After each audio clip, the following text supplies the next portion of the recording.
Yeah, the first thing I'd like to say is how proud I am of J.D. Lerner. Not many people know, but he was pitching with a heavy heart tonight. His grandmother, he found out yesterday, had just passed away, and J.D. is leaving the team tonight to go back and be with his family. So for what he did today, I just think shows the kind of heart that kid has and how much the game means to him. But the game is not bigger than family, which is why he's leaving us tonight. Hopefully he can be back for Saturday if we get that far. So proud of him, the effort he gave, and I think our team all rallied around him. It was a tremendous effort. It wasn't our smartest played game that we had all year. We made a couple errors. We made too many errors on the bases. But at the end of the day, it was just a game of playing with your heart, playing with passion, and I thought we did that unbelievably.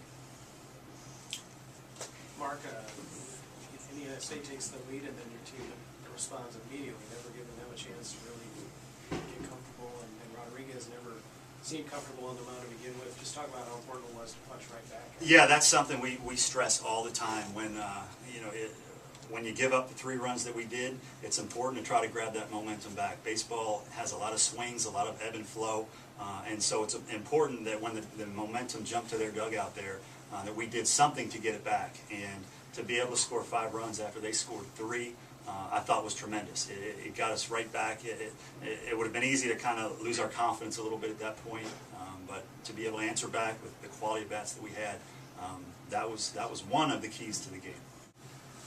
I mean, I don't know. I just go out there and just play baseball. It doesn't really matter who the team is, who we're playing. We're in the postseason. Stats don't matter for anybody except the team, wins and losses. And I didn't prepare to get 2 hits, hit a grand slam. I just prepared to win. I think that's what we all did. Can you talk me through it was the first pitch on the grand slam? Just what were you expecting, and what did you end up seeing? Well, I know Brett had a real tough at bat before me, and I could just tell that Rodriguez was a little shaken up, and he just threw me a changeup. And I just happened to barrel it up and left the yard. I like to make it interesting, I guess. But I've been put in this situation before, so I've been comfortable coming in for multiple innings with a close lead.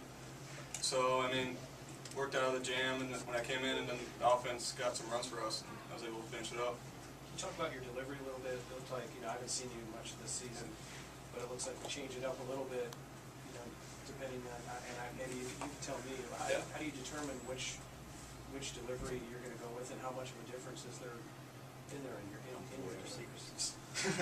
It depends what pitch I'm throwing.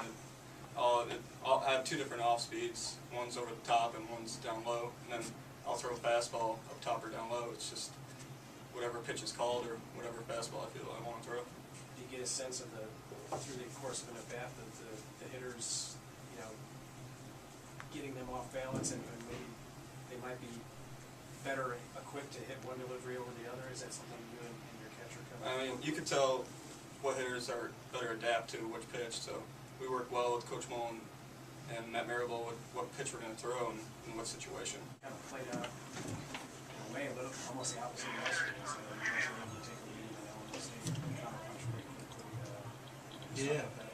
It just wasn't. Didn't seem like it was our day. Joe wasn't as sharp as he's been early, and we had a rough 4th inning, and gave up the big inning that we haven't been doing, and fell behind. And I thought we did a pretty decent job of scrapping back, and we had a chance to tie it up.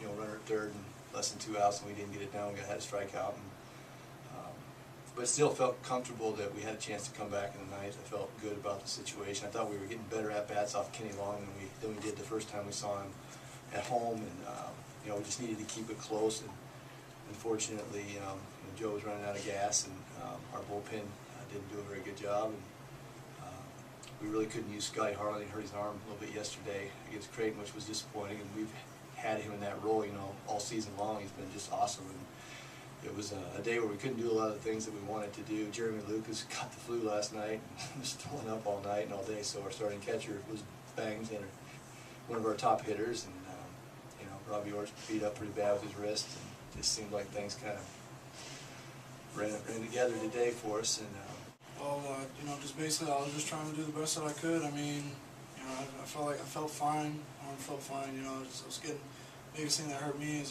just like Coach Heller said, I was getting behind the counts when I was getting ahead, it was more effective. But, I tried to do the best I could with what I had, and, I did everything I could. It's just one of those days, that one inning, I don't know if it was the fourth or fifth, but you just got to tip your caps. I made some pitches that were down in the zone, and, they seemed a way to find their way on the base, so I just tried to do the best I could. You did have 4 pickoffs, which kept, actually kept the team in the game probably for quite a long time. I don't know if I've ever seen anybody pick off 4 runners in one game. What was making that effective? Well, the main thing, I was just trying to keep them honest to the base. I wasn't, trying to do too much. I saw that, some of the guys that did pick up, they were trying to get a bigger lead. So main thing, I was just trying to, keep them off balance, keep them close to the bag, and thankfully things worked on the way towards, just trying to pick those guys off. I mean, he's got you can't really pick up a window. Usually you look up in a little window for every pitcher where his arm delivery is, and that's the spot you pick up to try and see the ball all the way to the plate. And he has about 5 different arm angles. So, honestly, you just got to almost sit off speed with him because he throws the slider so much. You just got to let him hang the slider, and you got to sit back as long as you can because he doesn't throw hard at all. And I mean, you almost got to let the fastball go by because he throws the slider so much. As a hitter, that's what makes it so difficult, is just because his arm slot's in a new spot every pitch.